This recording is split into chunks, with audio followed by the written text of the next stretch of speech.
Queridos, ontem à noite nós fizemos uma palavra de introdução em que nós falamos acerca do que é o homem.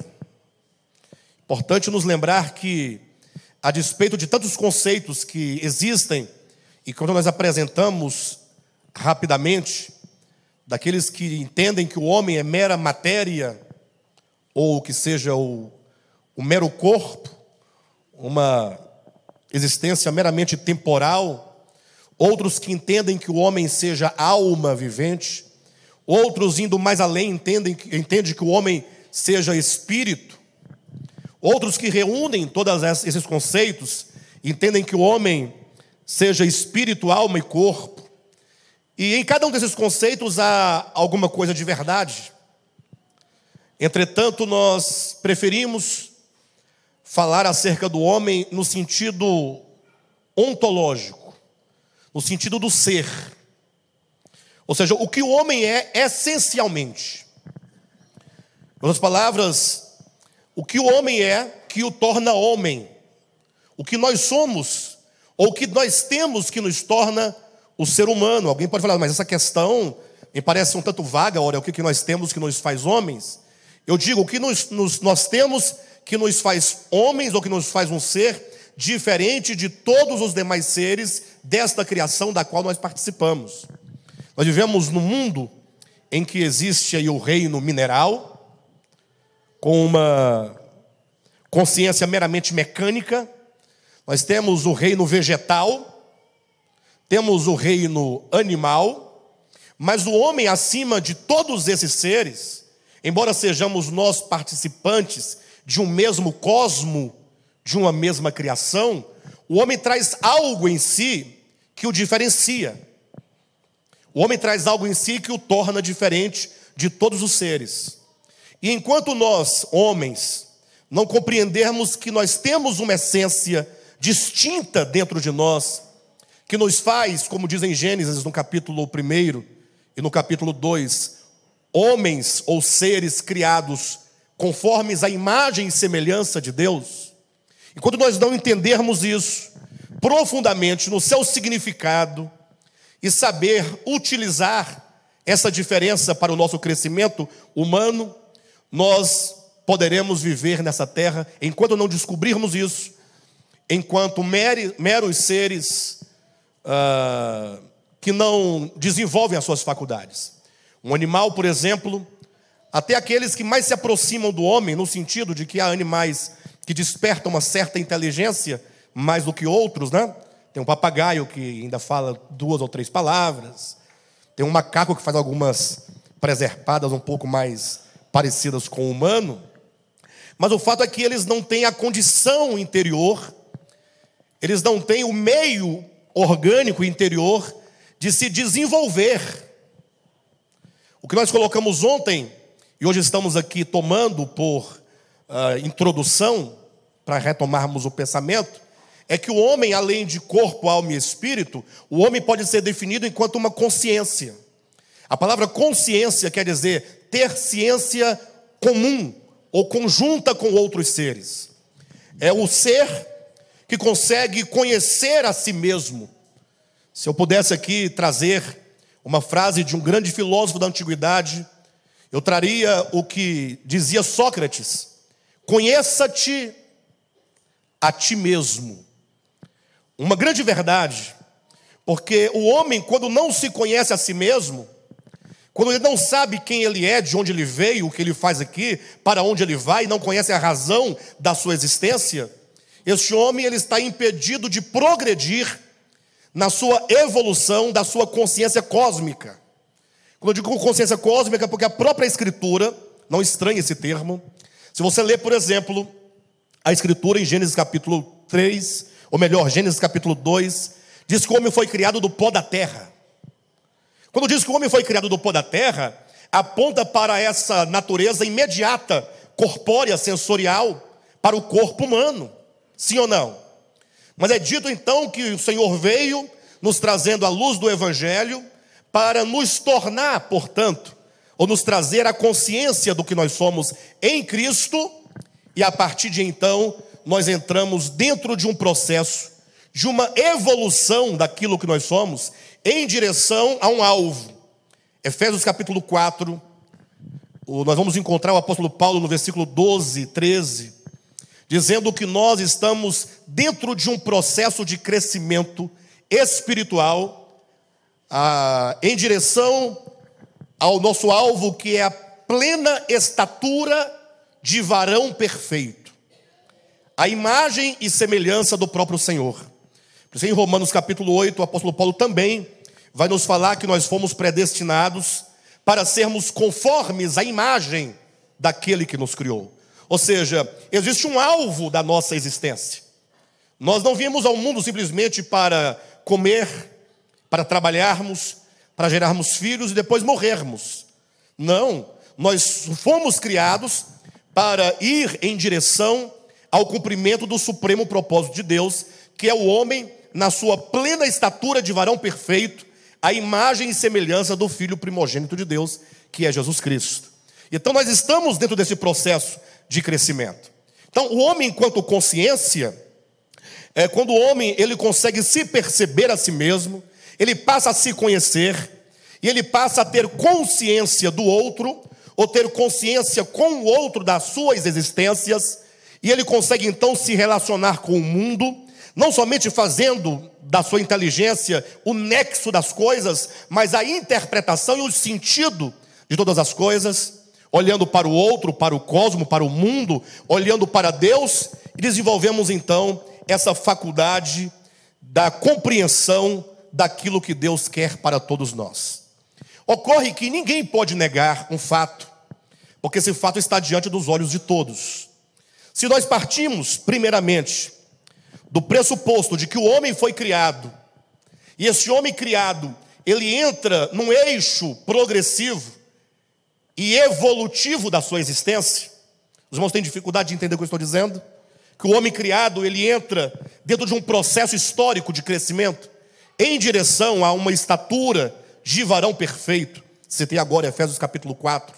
Ou seja, o homem criado originalmente, ele vai crescendo, desenvolvendo, ele vai se modificando na medida em que a sua consciência se expande em relação àquilo que Deus é, aquilo que o homem é pela obra de Deus da criação.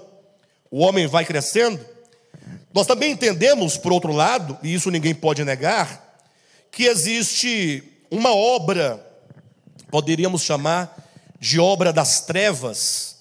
É o que Paulo vai dizer em Colossenses capítulo 1, versículo 13, quando ele fala sobre o império das trevas. E a palavra império, lá em Colossenses capítulo 1, diz respeito à influência das trevas. E trevas remete a não somente a escuridão, mas sobretudo a ignorância. É a influência da ignorância no coração do homem e na mente do homem. Tenham em vista esses dois fundamentos que eu estou colocando. Qual o primeiro fundamento? O homem criado por Deus, o que faz ele diferente da criação é que ele é uma consciência. Um animal sempre será um animal. Vaca nasce vaca e morrerá vaca. Cavalo nasce cavalo e vai morrer cavalo. Poderá viver 1 bilhão de anos, sempre será um cavalo, porque por ele não ser uma consciência, ele é um ser meramente instintivo, ele não está dentro de um eixo de evolução, de crescimento, ele não tem um destino final, não há um propósito proposto para a sua existência. O homem não, o homem tem, ele foi criado para crescer, ele foi criado para evoluir. Se você quiser olhar na sua Bíblia, olhe direitinho, Romanos capítulo 8, versículo 29, eu citei agora, mas é bom repetir e fundamentar para que os irmãos tenham essa compreensão. Eu estou apresentando inicialmente 2 fundamentos para nós podermos adentrar o que nós queremos falar nesta noite. Romanos capítulo 8, versículo 29, diz assim: e aos que de antemão conheceu. Está na sua Bíblia? E aos que de antemão conheceu. Porquanto aos que de antemão conheceu. Sim ou não? Porquanto aos que de antemão conheceu, também os predestinou. Então entenda, você é um ser predestinado. Mas não precisa tomar a predestinação do ponto de vista exclusivista, eu sou, Giovanni não é. Entenda, você é um ser que ao ser criado, está destinado a algo. De antemão, Deus te criou como consciência para evoluir a um nível de comunhão com todo o universo. Só há comunhão com o universo na expansão dessa consciência. Aos que de antemão conheceu, também os predestinou para. Então você vai caminhando sabendo, eu sou predestinado. Se eu sou predestinado, eu caminho em direção a um alvo. Eu caminho em direção a um objetivo. Existe uma proposta divina. Quando Ele pensou em mim, me conhecendo antes mesmo de eu existir, Ele já traçara um plano. Me predestinou para sermos o quê? Olha na sua Bíblia. Não tente adivinhar. Sermos conformes. Ou é conforme? Plural? Se é plural, não é advérbio. No sentido de que está dizendo, não sermos segundo, mas é sermos conformados à imagem do seu Filho, e aos que de antemão predestinou, né? Ou melhor, porquanto aos que de antemão predestinou, também os predestinou para serem conformados à imagem de quem? A imagem do seu Filho. Então diga comigo esse primeiro fundamento. Diga assim, o Senhor me predestinou. Diga melhor, fale assim, antes de eu existir, Deus me predestinou. Porque eu sou um homem, porque eu sou uma consciência que precisa evoluir, que precisa desenvolver-se, que precisa crescer. Diga, o Senhor me predestinou para eu ser conformado à imagem do seu Filho. Esse é o primeiro fundamento. Este é o primeiro fundamento. A sua vida ganha sentido, porque você sabe que você deve chegar a algum lugar. O problema é que as pessoas colocam os seus objetivos naquilo que ele mesmo pode construir. Eu vou me formar, eu vou me casar, vou comprar minha casa, vou me aposentar e comprar minha rocinha, minha fazendinha. Aí você fica atrás desse alvo mesquinho e se esquece que existe um alvo maior para a sua vida. Você foi criado por Deus, de antemão predestinado para ser conformado à imagem do seu Filho. Entretanto, vem o segundo fundamento, patente diante dos olhos de quem quiser ver, que existe uma influência nesse homem criado, uma influência das trevas, que o apóstolo Paulo chama de império das trevas, em Colossenses capítulo 1, versículo 13. A palavra império, exousia, do grego, significa a influência das trevas. Mas logo vem as pessoas, a religião, os dogmas, a teologia, o próprio engano, as trevas, dizendo, não, o império das trevas são um tanto de demônios vermelhos, que gritam com os dentes caninos, desenvolvidos com rabo e no fogo, e que fica atormentando a sua vida. E aí eles passam a vida todinha atrás desses demônios para tirar, para expulsar, para fazer um tanto de coisas. E se esquecem que esse império das trevas não é uma questão local, nem espacial, nem temporal, como se o céu fosse o lugar onde Deus mora e o inferno onde os demônios moram também. Não. Esse império das trevas, que diz o apóstolo Paulo, são as forças do engano, da ignorância e da ilusão que age nas mentes, no coração do homem. E a Escritura usa pedagogicamente algumas figuras para ilustrar como que essa ilusão se desenvolve. Essa ilusão, certamente, que nós chamamos de pecado, que nós chamamos de o mal, que nós chamamos de diabo, sem querer aqui negar a existência de nenhum ser que tenha começado esse processo de queda e de rebelião, mas aquilo que nós chamamos de queda do homem, inclusive. A Escritura vai usar várias linguagens e várias figuras para ilustrar esse processo de sedução e de ignorância humana. Nós podemos citar tanto Gênesis capítulo 3, quando o homem, diante ali daquela figura da árvore do conhecimento do bem e do mal, ou seja, chegando ele num ponto da sua experiência humana, em que a sua mente, a sua inteligência se abre para discernir o bem ou o mal, ele é seduzido pela palavra da serpente. Eu não sei se a palavra serpente, ou a própria serpente na Escritura, ela vai surgir como símbolo de inteligência. Sabiam disso? Lembra que Jesus falou uma vez para os seus discípulos: sede simples como as pombas. A pomba, portanto, é símbolo de quê? De simplicidade. Sejam simples como as pombas, mas sede prudentes como as serpentes. A serpente é símbolo de inteligência. Por isso que ela está lá em Gênesis capítulo 3, ó. Ah, uma cobra. Não, é o momento da inteligência que aflora no homem, e ele agora se entende como um ser no mundo, e ele se vê acima de todos os outros seres. E aqui está um grande problema: quando você se vê acima de todos os seres. O que fazer quando você descobre que você está acima da criação infra-humana? Que você pode sujeitar o reino mineral, que você pode sujeitar o reino vegetal, que você pode sujeitar o reino animal, que você pode controlar, que você pode manipular, que você pode destruir, que você pode transformar.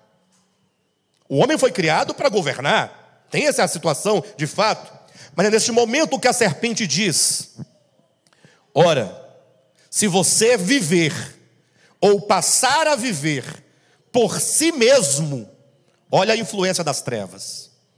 Se você ignorar que você é um ramo da videira, e se você ignorar o fato do que Deus disse: sem mim nada podeis fazer, e a serpente fica dizendo: é mentira dele, você pode fazer qualquer coisa sem ele. E ele diz: eu sou a videira, vós sois os ramos, sem mim nada podeis fazer. A serpente diz: não, você pode. Sabe por que Deus não quer que você viva por meio da sua capacidade intelectual? Porque Ele sabe, diz a serpente, que vivendo por meio do conhecimento, tu serás semelhante a Ele. Vem a promessa, vem uma promessa logo no início da Escritura, que o homem, nessa sua ilusão, ele começa a pensar: eu posso ser como Deus, sem Deus. Entenda isso. Irmãos, em nome de Jesus, vamos nos elevar e vamos olhar a Escritura com uma perspectiva orgânica, porque enquanto se olha a Escritura do ponto de vista das suas figuras, da sua linguagem rudimentar, nós não temos como avançar. Vamos passar a vida inteira falando da cobra, da árvore e de Eva que deu a mordida no fruto.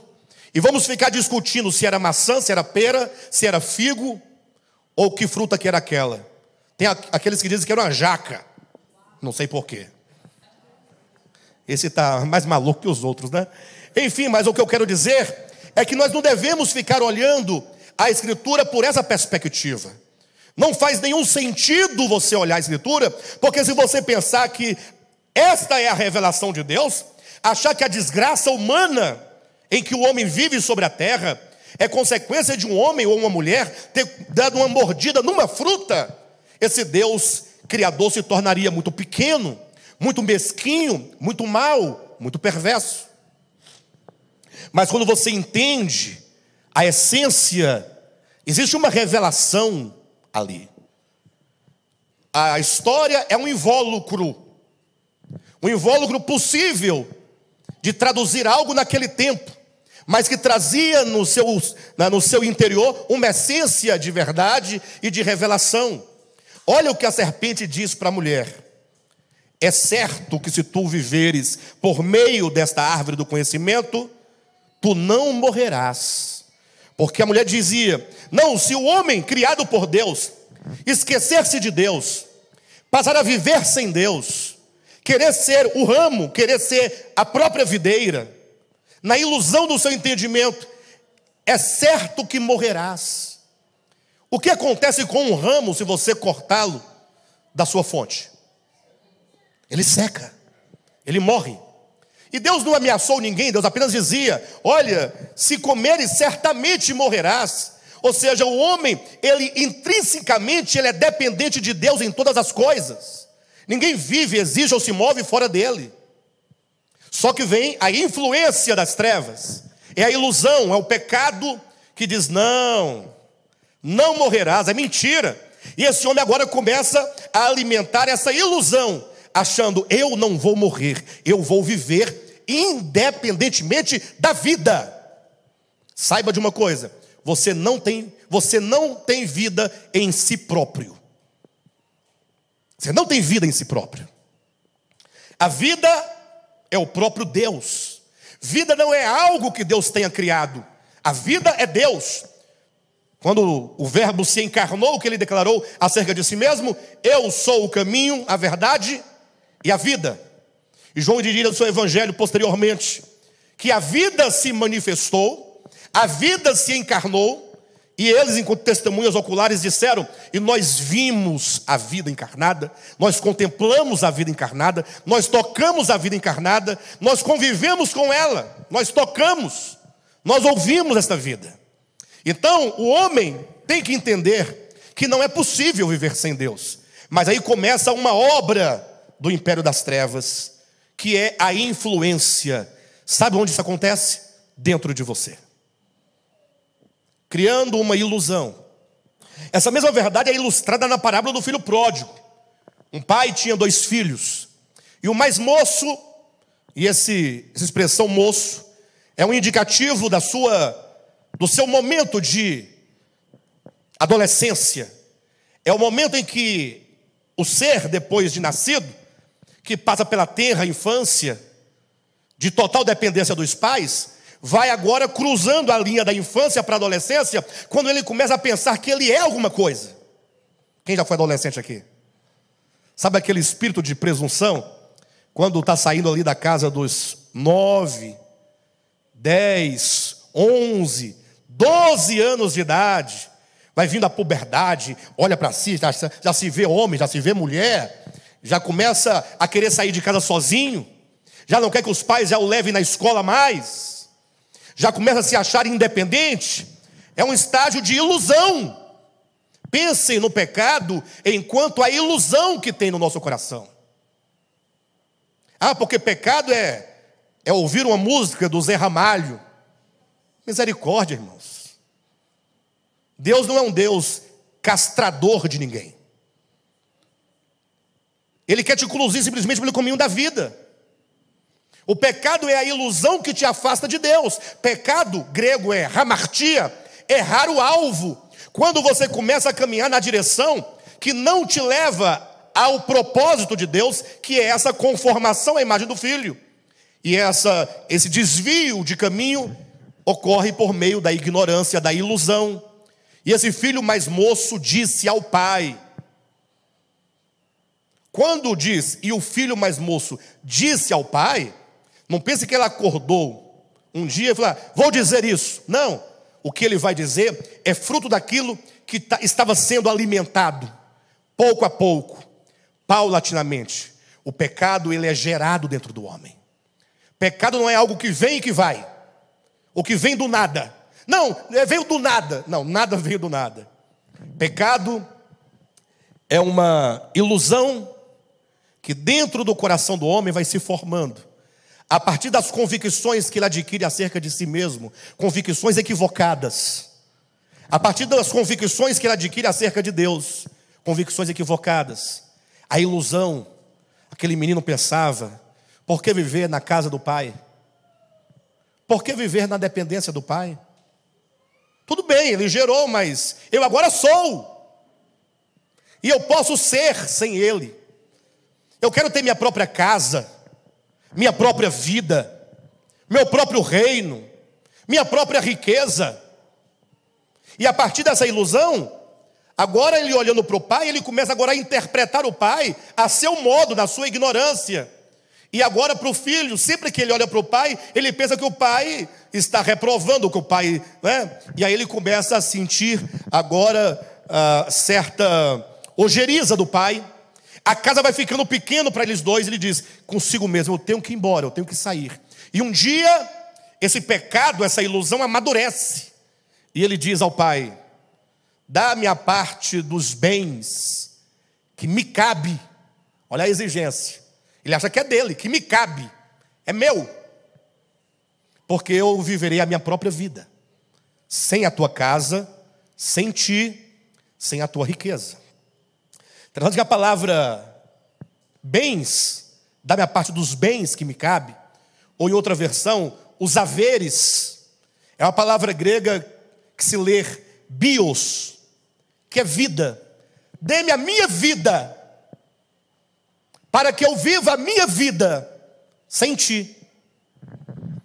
E o que aconteceu com esse jovem? Ele saiu como um cavalo bravo, um cavalo forte, cheio de orgulho e de arrogância, quebrando cerca no peito, não respeitando ninguém. Afinal ele podia, ou não podia? Ele achava que podia. É a ilusão. E a parábola do filho pródigo vai descrevendo como que pouco a pouco, na mesma proporção em que ele se afastava da vida, ou se afastava da casa do pai, na mesma proporção que se afastava do pai, ele foi se degradando, a ponto de chegar na condição de profunda miséria. Olha para a experiência da humanidade. Quem pode negar que a humanidade vive em profunda miséria? Quem pode negar que o homem hoje sofre angústias profundas? Não me refiro a não ter dinheiro, não ter uma casa ou não ter um emprego. Eu me refiro à angústia do coração daqueles que, mesmo tendo muitos bens, não têm alegria, não têm felicidade, não têm completude. E aí vai vivendo uma experiência de perda dos grandes bens da sua existência. Perde-se família, perde-se filhos, perde-se, sobretudo, o desejo de viver. E o homem vive agora uma angústia profunda, uma miséria, e nada dá jeito para esse homem. E aí essa angústia vai se manifestando agora e se desdobrando em uma série de outros problemas e de outras dores. Nós vemos o pai que mata o filho que mata o pai, o esposo que mata a esposa, o vizinho que mata o vizinho, o que estupra, o que rouba, o corrupto, o que te ignora, o que fala mal de você, o que te mata estando você vivo, aquele que te persegue. E o homem, a humanidade, está numa miséria. E para ilustrar essa miséria e a razão dessa miséria, o texto diz que o filho, quando chegou naquela condição, ele já estava numa terra distante. Diga comigo, terra distante. É só para dinamizar, para você acordar. Terra distante se assusta, né? Então diga, terra distante. O que é terra distante? Implica o distanciamento do homem de Deus. Pastor, mas que distanciamento é esse? Esse distanciamento acontece dentro de você. Na medida em que você prioriza tudo, menos Ele. Ou na medida que você, sabendo que há um Deus, Ele ocupa no seu coração um mero altar religioso de um Deus desconhecido, ou que você próprio não conhece, mas Ele está ali para a sua devoção dominical. Você não vive uma realidade de comunhão, de dependência desse Deus que é tudo para você. Mas você tem lá, não, domingo eu vou lá levar meu dinheirinho, cantar 3 hinos, ouvir uma palavrinha, e aí fiz o meu devocional da semana, já está de bom tamanho. Aquele altarzinho de um Deus que não funciona, de um Deus que na sua vida ocupa apenas um mero lugar. Não, olha o que o Cristo de Deus nos disse: buscai, pois, em primeiro lugar o reino de Deus. Buscar o reino de Deus não é algo que você decide. A partir de hoje eu vou buscar o reino de Deus em primeiro lugar. Aí você vai querer vir aos cultos todo dia. Isso não vai resolver sua vida, afinal, de lá você veio. Você ia segunda, terça, quarta, quinta, sexta, sábado, domingo, e não resolveu sua vida. Porque não é uma questão de liturgia. Buscar, pois, o reino de primeiro lugar é uma consciência de tê-lo em primeiro lugar na sua existência. Mas o homem se distanciou. E aí esse homem distanciado, para uns, Deus não existe, se declaram ateus. Não creem. Pronto. É um distanciamento. Mas para o outro, não diferentemente, que diz que crer em Deus, esse seu Deus é apenas um Deus desconhecido num altarzinho no seu coração. Vai lá, acende uma vela, faz 3 Ave Maria, uma oração, um Pai Nosso, qualquer coisa, mata uma galinha, qualquer coisa que você fizer, qualquer âmbito religioso ou litúrgico, você acha que é só isso. E não é só isso, não é nada disso, absolutamente. É Deus em primeiríssimo plano, numa consciência desenvolvida. Mas nesse âmbito, nesse fundamento, nesse segundo, eu falo da ilusão, das trevas. Lembram de ontem do texto de Efésios 4? Dizendo, não mais andeis como andam os gentios, na vaidade dos seus próprios pensamentos, com o seu coração obscurecido, por causa da ignorância em que vivem então alheios à vida de Deus. O que é viver alheio à vida de Deus? É viver como se dela não dependesse, ou como se ela não estivesse em você. É o homem vivendo para si mesmo. Exatamente aquilo que Cristo disse, falando dos últimos dias, que os dias da vida do Filho do Homem será como nos dias de Ló, ou como nos dias de Noé. Como é que eram esses dias? Os homens comiam, bebiam, casavam-se, davam-se em casamento, até o dia que veio o dilúvio e levou a todos. Eu pergunto, os homens comiam naquele tempo de Noé e Ló? Nós comemos? Até aqui somos iguais. Eles bebiam? Beber suco, Del Valle. Calma. Guaraná, Coca-Cola. Eles bebiam? Nós bebemos? Até agora tudo igual? Eles plantavam? Nós plantamos? Eles edificavam? Nós edificamos? Ora, então, qual que é a nossa diferença da deles? Assim como foi nos dias de Noé, nos dias de Ló. Comiam, bebiam, plantavam, edificavam. E nós? Nós também fazemos isso. Então vamos parar de comer, beber, plantar e edificar? É isso?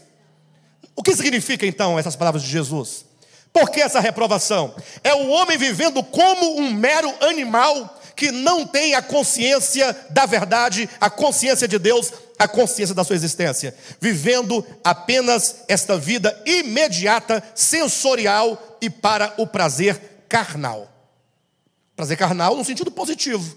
Quando você desfruta de algo, você constrói uma casa, você edifica uma casa, você não tem um prazer ou não tem um prazer? Mas se toda a sua vida se esgota nessa construção, se esgota na sua aposentadoria, se esgota no seu emprego, no seu dinheiro, no seu lazer, se toda a sua existência se esgota aqui, implica que você não tem um desenvolvimento, não tem uma consciência da razão da sua existência. E, portanto, você está aquém da verdade, vivendo para si mesmo, sem uma projeção cósmica do cumprimento da vontade de Deus em sua vida. Então, vocês entendem que há esses dois fundamentos ou não? Primeiro fundamento, o homem foi predestinado para. Segundo fundamento, a influência do império das trevas. E é a partir desses dois segmentos e desses dois fundamentos que toda a nossa vida se desdobra. E aí eu quero trazer uma premissa para vocês. Querendo você ou não, sabendo você ou não, o fato é que todos os homens, porque eles são consciência, fatalmente, eles estão sendo forjados. Eles estão sendo formados. O homem é um ser eternamente em formação. Se você pensar na sua própria vida, na sua própria experiência humana, você concorda que você já mudou muito? Ou não mudou? Em algumas situações mudamos para melhor, Outras, talvez, nós mudamos para pior. Sim ou não? Por exemplo, eu tenho 43 anos de idade. Já fiz muitas coisas erradas na minha vida. Na loucura da adolescência, na ignorância, na ilusão de achar que podia. E na medida em que eu fui errando, e a luz foi me clarificando acerca da minha ignorância, da minha arrogância, eu fui sofrendo transformações, mudanças, de modo que hoje eu não faria o que outrora eu fiz. E se eu sou incapaz hoje de fazer algumas coisas que outrora eu fiz, isso implica que eu mudei. Ou não mudei? Isso implica que eu sou outro, não sou mais o mesmo. Esse ser outro é formação. Estou sendo formado uma outra pessoa. Talvez nos meus 43 anos de idade eu tenha sido já uns 10. E você? Você também já foi outros? Sim ou não? Você já foi outros? Vocês estão entendendo o que eu estou falando? Porque às vezes eu estou falando uma coisa, vocês não estão entendendo o que eu estou dizendo. Pastor, eu sou eu. Eu sou um. Eu digo, na sua formação de consciência da vida. Eu conheço uma pessoa, por exemplo, que na sua vida passada fez sofrer muito uma pessoa. Mas fez sofrer de todas as formas que você pensar, desde agressão física, agressão psicológica, problemas de alimentação, de vestuário, de carinho, de cuidado, e tudo fez sofrer. E quando fazia com orgulho sobre a outra pessoa, em humilhação. Passaram-se os anos, hoje, essa pessoa está como um leão sem garras e sem dentes, e sem força. Já imaginou um leão na sua força? Aquelas garras grandes, aquela pata pesada que derruba um elefante, e aquelas presas. Mas agora, depois de velho, um leão fraco, magro, sem força, perderam as garras, os dentes banguelo, o que ele faz? Nada, acabou. E essa pessoa hoje, ele chora e diz, se eu pudesse voltar lá naquele passado, eu jamais faria o que eu fiz. Ou seja, essa pessoa está dizendo assim, eu não sou aquele, e aquele não era eu, mas era a mesma pessoa, que foi uma consciência num tempo, e que com o tempo ele sofreu transformações, e a transformação o levou hoje a ser um outro. O problema é que ele não tem como voltar e corrigir o passado, mas ele pode pelo menos declarar, aquele não sou eu. E há pessoas que às vezes sofrem mudanças e transformações para pior. Ocorre. Mas o fato é que o homem, enquanto consciência, querendo ou não, sabendo ou não, ele está em formação. Ser um servo de Deus, usando um termo bem geral, né? Bem evangélico, servo de Deus, né? Ser um cristão, e prefiro usar cristão no termo, no sentido que Tertuliano, no seu tempo, dizia, não cristão evangélico do cristianismo, mas ter uma alma cristã em natureza. Porque nós vamos verificar hoje, se o tempo permitir, que até agora eu não entrei no tópico primeiro, nem no tema, no título eu entrei. Eu estou antes do título, né? Mas nós vamos ver que Cristo não pode ser visto ou interpretado como sendo meramente o Cristo encarnado. O Cristo, ele é eterno. Para você entender o que é anticristo, terá que entender como sendo ele o Cristo eterno. Você vai ver o anticristo lá nas páginas do Antigo Testamento. Ora, mas se dizem que o anticristo é vindouro, como poderia o anticristo vir antes de Cristo, inclusive? É porque você está pensando no Cristo histórico e no anticristo escatológico. Mas nenhum nem outro se restringe ou se resume num ponto da história. Mas o fato é que nós, como seres que estamos em contínua transformação e mudança, nós sofremos a influência, e querendo ou não, aceitando ou não, nós estamos sendo gerados, ou segundo uma consciência de ilusão, ou segundo uma consciência de revelação. Vocês entendem o que eu estou dizendo? A mudança está acontecendo. Você está sendo gerado. Isso é fatal. Impossível que não seja desse modo. De maneira então que essa consciência de que vamos falar no aspecto negativo, sob a influência da ignorância, da ilusão, das trevas, do pecado, que vamos chamar de consciência anticrística, essa consciência, ela se firma e caminha na direção de uma promessa. A promessa lá do primórdio da Escritura, quando diz: é certo que não morrerás, pelo contrário, tu serás semelhante a Deus. Quem fez essa promessa? Não foi a serpente lá em Gênesis 3? É certo que não morrerás. Pelo contrário, ele sabe que se viveres por meio desta árvore, certamente serás como Deus. É esse o desejo do homem. Existe uma seta apontada para um alvo em que o pecado quer conduzir o homem. Não morrer, vivendo sem Deus, para ser igual a Deus. Existe um espírito trabalhando nos corações. Você não precisa de Deus. E sem Ele você não morrerá. Pelo contrário, você será como Ele é. E tem uma outra consciência sendo trabalhada e gerada, que implica necessariamente: você foi criado por Deus, é dependente totalmente dEle, e foi gerado e predestinado para ser conforme o Cristo de Deus. E ser conforme o Cristo de Deus, poderíamos usar uma premissa do próprio Cristo, quando disse: assim como o Pai que vive me enviou.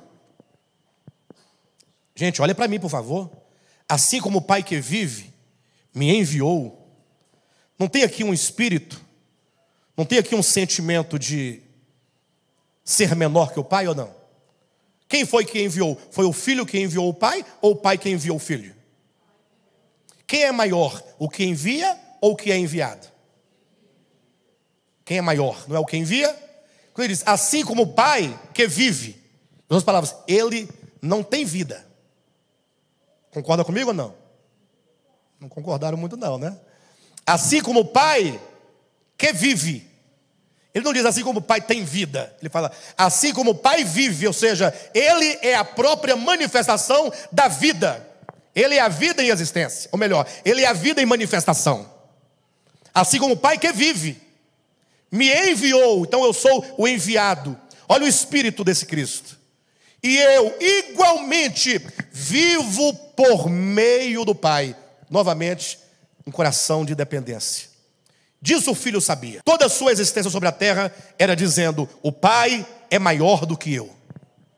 E porque o Filho tinha essa consciência de que o Pai é tudo, e qualquer enviado da sua economia é menor que o Pai, ele podia declarar: eu e o Pai somos um. Por que somos um? Porque o meu sentimento e o sentimento dele é o mesmo. Nós estamos dentro de uma harmonia e de uma comunhão, porque o pecado não rompeu essa comunhão. O homem caído não pode falar: eu e o Pai somos um. Por quê que não é um? Porque agora são dois, porque o homem se separou na sua consciência do seu Criador e se tornou independentemente dele. Bem, vamos entrar na nossa mensagem, trazendo essas duas premissas, esses dois segmentos. Quero falar hoje um pouco sobre o espírito do anticristo. Seria o tema dessa mensagem. E eu quero demonstrar, portanto, aos irmãos que se o homem foi criado e, sobretudo, predestinado para ser conformado à imagem do Filho, quero demonstrar que, em contrapartida, existe uma ação em todos os tempos, desde os primórdios da humanidade, querendo distanciar o homem desse propósito e fazê-lo, na sua ignorância e na sua ilusão, pensar que pode existir sem Deus e que poderá ser Deus, ou ser um Deus à parte do Deus. De modo alguém pode falar: pastor, mas eu não posso concordar com o senhor. Já li a Bíblia várias vezes, Já li a Bíblia dezenas de vezes, e sempre que eu li, e também já ouvi muitos vídeos e pregações na internet, tem muitos pastores inteligentes pregando na internet, e você não é o único nem é o maior, você é um dos piores e menores, menos ouvidos inclusive, menos conhecido, e dos maiores me disseram que o anticristo virá, e já marcaram até data para ele chegar, e nunca chegou, a data vence, mas continuam marcando, apontando, falando, e está todo mundo na expectativa, olhando para o futuro, dizendo, quando é que ele vem? De onde é que ele vem? Qual que é o nome dele? Qual que é a sua nacionalidade?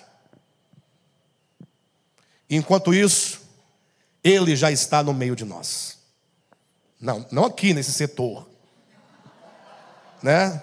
Eu sabia que ele estava nessa igreja. Não, eu quero dizer no meio da humanidade, no meio da história humana, já agindo. Para tanto, vos convido a ler comigo alguns textos, por gentileza. Primeiro é 1 João 2, 22. 1 João capítulo 2, versículo 22 diz assim: João dizendo, no final do primeiro século. O que isso significa?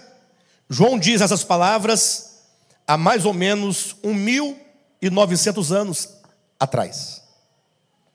Se você acha assim, estamos em 2018, então o anticristo deve estar chegando, porque já se passaram 2000 anos de história da igreja. João já dizia no seu tempo, quem é mentiroso? Ou quem é o mentiroso? Existe um mentiroso? Senão aquele que nega que Jesus é o Cristo. Este é o anticristo, o que nega o Pai e o Filho. Temos, portanto, aqui um primeiro conceito, ou o primeiro nível de um conceito que vai tomando uma gradação até gerar um conceito completo. Então, o primeiro conceito, quando se fala de anticristo, é pensar, o anticristo, ele é o mentiroso. Porque o anticristo, versículo 22, ele está sempre a negar o Pai e o Filho. Ah, pastor, mas eu não nego o Pai e o Filho. Calma, esse é o primeiro nível em que nós vamos subindo para formar um conceito maior. Negar o Pai e o Filho. Para você compreender que anticristo não é simplesmente um homem por vir, não é meramente uma manifestação histórica e escatológica de alguém que virá com um número 666 para colocar na testa e na mão, mas está falando aqui de uma consciência. Quem é o anticristo? É aquele cujo coração nega o Pai e nega o Filho. Ou seja, é um coração que está em oposição ao Pai e ao Filho. Anticristo é uma condição de um coração que, ao olhar para o Pai e ao olhar para o Filho, ele faz oposição. E que tipo de oposição é essa? Temos que ir para um outro texto. Salmo de número 2, por gentileza. E aqui vai ficar claro para nós que tipo de oposição é esta. Salmo capítulo 2, versículos de 1 a 3. E agora, não somente nós estamos falando de João, que declarou que o anticristo é aquele que nega o Pai e o Filho há 1900 anos, mas estamos voltando agora para as páginas do Antigo Testamento, que vai nos explicar como é e por que é que se nega o Pai e o Filho. E quando é que alguém nega o Pai e o Filho? Então você tem que saber, ora, se anticristo é aquele que nega o Pai e que nega o Filho, conforme João, ora, em que situação e por quais motivos alguém negaria o Pai ou o Filho? E aqui no Salmo de número 2 nós temos assim, olha, o salmista dizendo, por que se enfurecem os gentios e os povos imaginam coisas vãs? Primeira declaração, os gentios se enfurecem, estão enfurecidos, eles estão com raiva. Quando o Cristo de Deus se fez carne, eu já volto para Salmos, estava lá, o Cristo não estava andando entre os homens ou não? Jerusalém, Samaria, Galileia, fazendo milagres, pregando a palavra do reino, sim ou não? Vocês já leram os 4 evangelhos, Mateus, Marcos, Lucas e João? E perceberam ali com bastante atenção que havia uma casta de pessoas, de religiosos, que estavam constantemente enfurecidos contra Cristo? Quem lembra? Como é que se chamavam essas pessoas? Escribas, fariseus, saduceus, herodianos, aquela turma, sacerdotes, sumos sacerdotes, anciãos do povo. Ora, e quem eram essas pessoas? Eram os feiticeiros? Eram os gnósticos?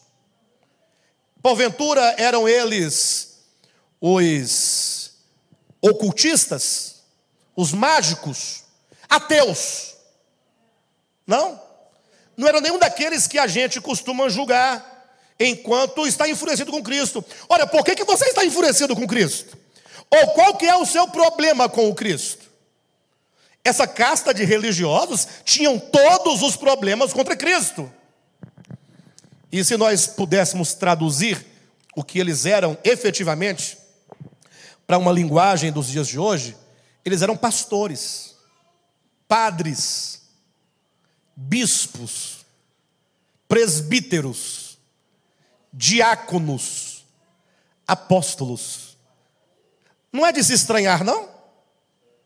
Olhem para mim, por gentileza. Não é de se estranhar? Porque esses que pregavam a esperança de Israel, que pregavam o Messias, agora se enfurecem contra ele?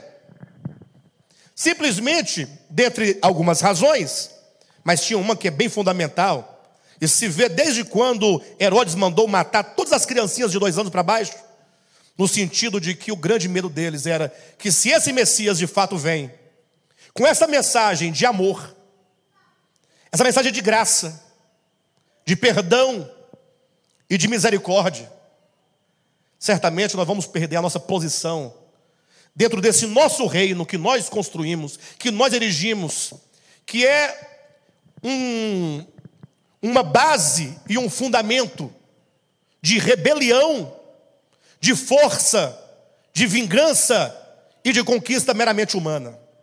Porque toda a esperança de Israel, na influência da deturpação do sentido da lei dos profetas pelo judaísmo, eles pensavam que agora o reino de Cristo deveria ser imposto pela força. Inspirados na história de Moisés, pensava que o Messias viria, daria uma espada para cada um, e quem não se submetesse a ele e ao seu reino, seria morto ao fio da espada. Aí vem Jesus e fala: guarda a tua espada. Quem com a espada fere, com a espada será ferido. Aí se eu guardar a espada eu vou morrer. Ele diz: volta a outra face, caminha a outra milha, dê também a sua túnica, perdoe não somente 7 vezes, mas 490 vezes por dia. O mesmo pecado e a mesma pessoa. E ele vai ensinando graça e amor, e piedade, e fraternidade, e que Deus é o Pai de todos e não só de alguns, e que ele veio para salvar e não para condenar, tudo o oposto do que os judeus pensavam. E então agora essa casa falou assim: vamos perder o nosso reino, nós vamos perder o nosso posto, vamos perder a nossa glória, que eles estavam como que reinando, segundo o seu ego, sobre os pobres e miseráveis homens destituídos de conhecimento. Eles oprimiam as pessoas. Voltando para o texto de Salmo, eu fiz um paralelo para vocês pensarem sempre ao ler a Bíblia, porque nós fomos ensinados a ler a Bíblia, e quando você lê uma coisa ruim, você pensa no católico, no ateu, não é assim? Coisa boa somos nós, evangélicos. Eu não sou evangélico, graças a Deus, mas a mentalidade do evangélico é mais ou menos essa. Coisa boa é nós, coisa ruim é para eles. Eu fiz um paralelo para vocês entenderem que quando os gentios se enfurecem, nós vemos que religiosos também se enfurecem contra o Cristo. Entenderam? Por que se enfurecem os gentios? E os povos imaginam coisas vãs. O que é imaginar uma coisa vã? O que é uma coisa vã? Uma coisa que não tem realidade em si mesma? Uma coisa que é fruto da sua imaginação, da sua ilusão. Então, os gentios estão furiosos e estão imaginando coisas que não são, coisas irreais, coisas impossíveis. Só que eles estão iludidos. Vai dar certo. Os homens têm um plano, o homem caído tem um plano, o homem caído tem um projeto. E ele quer levar a cabo esse projeto, construir um reino sem Deus, construir uma civilização sem Deus, que não tenha lugar para Deus, uma civilização e um reino onde cada um é o seu próprio Deus, cada um exige adoração para si e cada um exige o serviço para si. Isso é a prática do egoísmo. Imagine só, os homens, eles se colocam no lugar de Deus, mas eles querem ser adorados, cada um quer ser adorado, e cada um quer ser servido. Então, versículo 2: os reis da terra se levantam, e os príncipes conspiram contra o Senhor e contra o seu ungido. Opa, vamos dialogar. 1 João 2,22. Quem é o mentiroso, senão aquele que nega o Pai e o Filho? Este é o anticristo, aquele que nega o Pai e o Filho. Entenda que anticristo é negar o Pai e negar o Filho. Sim ou não? Aí em Salmos diz que os reis da terra e os povos, nas suas vãs imaginações, enfurecidos, começam a conspirar contra o Senhor e o seu ungido, contra o Pai e o Filho. O Senhor aqui é o Pai, e o ungido aqui é o Cristo. Então os homens estão conspirando desde os primórdios contra o Pai e contra o Filho. E portanto aqui nós já podemos ver uma atitude de oposição que se caracteriza e se identifica com o anticristo. Mas o que significa essa conspiração? É em que essa conspiração, o que ela é de fato e de verdade? Versículo 3, eles dizem assim: rompamos de nós os seus laços. Em outras palavras, eles sabem que eles estão enlaçados com o Pai e o Filho. Sabem ou não sabem? Se eles dizem rompamos os seus laços, eles sabem, nós estamos amarrados a eles. Nós procedemos deles. O Pai nos criou, o Filho é a vida que nos gera, mas nós vamos romper. Existe aqui um discurso, uma mensagem. Pessoal, por favor, vocês aqui, ó, todos, vamos romper com eles, com o Pai e com o Filho, os seus laços. Beleza? Dá um grito aí. Rompamos com eles os seus laços e sacudamos de nós as suas algemas. Estamos algemados e enlaçados a eles. E se nós queremos então romper os laços, e também sacudir, retirar de nós as algemas, nós queremos ser livres. Mas não é ser livre no sentido da liberdade. Porque como é que eu posso ser livre verdadeiramente fora da vida? Seria mais ou menos a tolice de alguém falar assim: bem, eu sou um camarada tão forte, tão poderoso e tão bom, que eu vou provar para todos vocês que eu posso ser eu mesmo sem necessitar do ar que eu respiro. A partir de agora, não respiro mais para provar que não dependo do ar e vou continuar existindo. Aí começa.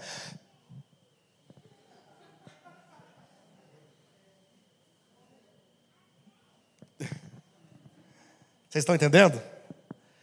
Essa é a ideia. Eles querem uma liberdade falsa, até porque eles estão tomados de vãos pensamentos. É a ilusão. Agora, por qual motivo? Essa é a grande questão. Que eles não querem estar associados a eles, ao Pai e ao Filho, ao Senhor e ao seu ungido. Por qual motivo? Deixa o texto falar. Versículo 6. Eu, porém, isso aqui é o ungido falando, ou melhor, é o Senhor falando. Versículos 1 e 2 e 3 fala do coração, da conspiração dos gentios, dos reis da terra, dos povos da terra, dos príncipes da terra, todos num conluio. Existe um discurso, uma conclamação para que os homens em peso, todos os homens da terra, se separem do ungido e do Senhor, para viver uma falsa liberdade independentemente de Deus. Versículo 6, entra a fala do Senhor dizendo: eu, porém, esse eu, porém, quer dizer, a despeito de o quanto vocês queiram se livrar de nós, ou a despeito de o quanto vocês conspirem, saibam de uma coisa: eu não vou ceder a vocês. Como assim? Eu, diz o Senhor, já constituir o meu ungido. Ou seja, este homem aqui criado, ele não aceita os planos de Deus, porque Deus tem o ungido, e a palavra ungido, em hebraico, Messias, em grego, Cristo. Ungido é Cristo. Você pode ler sem medo de errar: eu já constituí o meu filho, eu já constituí o meu ungido, eu já constituí o meu Cristo. O Cristo já está determinado e instituído no plano de Deus para ser o rei. Olha o versículo 6. Eu, porém, constituir o meu rei sobre o meu santo monte Sião. Ou seja, ele está instituído. O rei é aquele que domina, que controla, que dirige, que prevalece. Não é sem razão que toda a cristologia do Novo Testamento, e mesmo do Antigo Testamento, se puder ver alguma cristologia naquelas páginas, mas o fato é que a cristologia bíblica, de um modo geral, fala de Cristo, o Cristo de Deus, como sendo o princípio. Lembra de Apocalipse 3,14? Quando o próprio Jesus fala: eu sou o Amém, a testemunha fiel e verdadeira, o princípio da criação de Deus. O princípio quer dizer o cabeça, o maior. Mas ele não é o maior porque simplesmente ele está estabelecido para ser o maior, porque ele quer ser o maior, e agora que você se renda, então você morre. Não, não é isso. Ele é o maior porque ele é o próprio princípio de vida. Ou seja, você só pode piscar os seus olhos porque ele é vida em você. É um princípio orgânico de existência. Até uma semente, para poder germinar, tem que ter a vida ali dentro, pulsando. Para você se levantar, acordar, o sangue correr nas suas veias, você se mover, pensar, sentir, perceber, se alimentar, tudo só é possível por causa da vida. Por isso é dito na Escritura que nele, no Cristo, no ungido, nele, todas as coisas foram criadas. Por meio dele, todas as coisas foram criadas. Para ele, todas as coisas foram criadas. Não é uma questão simplesmente de uma mera pretensão: eu quero ser o rei. Aí o pai fala: então tá bom, então você vai ser o rei. Não é questão de lugar, de cargo. É a questão do ser. No princípio era o Logos. E o Logos, que é o Cristo, estava com Deus. E o Logos era Deus. Todas as coisas foram feitas por intermédio do Logos. E sem o Logos, nada do que foi feito se fez. E essa vida que te vivifica e te faz existir, é Ele próprio. Essa vida estava nele e te foi comunicada. E essa vida, como diz Isaías 42, versículo 6, é o Espírito de Deus em você. Por isso que Ele é o Rei. É o seu reino, não é um reino de um trono feito de ouro, uma pessoa sentada com a coroa na cabeça, um cetro na mão. Pastor, mas foi assim que eu li na Bíblia, Antigo e Novo Testamento. Mas você leu errado, porque a Bíblia usa de uma linguagem antropomórfica para você entender alguns pressupostos orgânicos do ser, da verdade. Quando fala de Cristo no seu trono com seu cetro, quer dizer que, sendo este reino um reino dentro do homem, fala de um reino essencial. Por exemplo, toda a beleza da criação é determinada por este reino, pela autoridade desse reino. Todo o seu vigor, cada célula do seu corpo está em perfeito funcionamento. E ao longo de tanto tempo as células continuam a ser a mesma coisa, é porque existe um reino. Pastor, mas às vezes vem a doença, a morte, mas isso é um problema do pecado. é a separação do homem de Deus. Por isso tem a redenção, para trazendo o homem de volta a essa consciência, o homem se liberte definitivamente de todos os efeitos da sua inconsciência ou da sua consciência caída. De todo modo, o Senhor constituiu esse rei. E o homem, volte agora para Gênesis capítulo 3, lá da serpente, ele propôs no seu coração, por causa da sua ilusão, ser independente de Deus. Ele não quer esse rei reinando. Ele quer viver por si mesmo. Não é sem razão que os homens, ao longo da sua história e ao longo do seu desenvolvimento, sobretudo o homem tecnológico da atualidade, esse homem cibernético, esse homem que depois de ter vencido tantas adversidades na sua história e tantos inimigos, para citar aqui um livro, Homo Deus, em que vai demonstrar a história da humanidade, que os homens no início eles se sentiam fragilizados, por exemplo, diante do problema da fome, e o homem foi desenvolvendo métodos e foi estudando, estabelecendo meios científicos para vencer o problema da fome, de sorte que em 1950, ou muito antes, dizia que em 1950 a humanidade morreria de fome porque não teria alimento para todas as pessoas da terra. Haveria esse medo. Mas hoje em dia, nós já estamos a quase 8 bilhões de habitantes sobre a terra e tem alimento para todos. E o homem, pela sua inteligência, foi que desenvolveu vários meios para aumentar largamente a produção de alimentos. E o homem foi vencendo o problema das epidemias quando, por meio do seu conhecimento, ele foi desenvolvendo medicamentos, a penicilina, os antibióticos, e o homem anda atrás da cura para muitas enfermidades que hoje matam a humanidade, sim ou não? O homem pretende vencer as epidemias, e esse homem, então, no céu da sua inteligência, ele vai vencendo esses inimigos. Hoje em dia já se fala em vencer o problema da angústia, o problema da tristeza, o problema da infelicidade. O homem já anda em busca de resolver os problemas da velhice. O homem procura hoje a eternidade. Ele quer resolver o problema da morte. Então esse homem, nesse caminho, né, ele está dizendo, nós vamos chegar num momento da nossa experiência em que nós não precisaremos absolutamente de Deus para nada. Nem para viver. Porque nós já vencemos os problemas climáticos, já vencemos os problemas da fome, já vencemos os problemas da guerra. Agora estamos vendo o problema das doenças da alma, da angústia, da depressão. Depois vem os cosméticos, vem a velhice. Depois querem ser os Highlanders, imortais. Para onde o homem está caminhando? Por isso que eles dizem, não queremos que este reine sobre nós. Uma parábola que Cristo contou no Evangelho de Mateus, quando diz que quando o dono daquela vinha enviou o herdeiro da vinha, enviou o seu próprio filho, o que aqueles homens que trabalhavam na vinha disseram? Não queremos que este reine sobre nós. Então, é este coração que é direcionado para caminhar nesse curso da independência.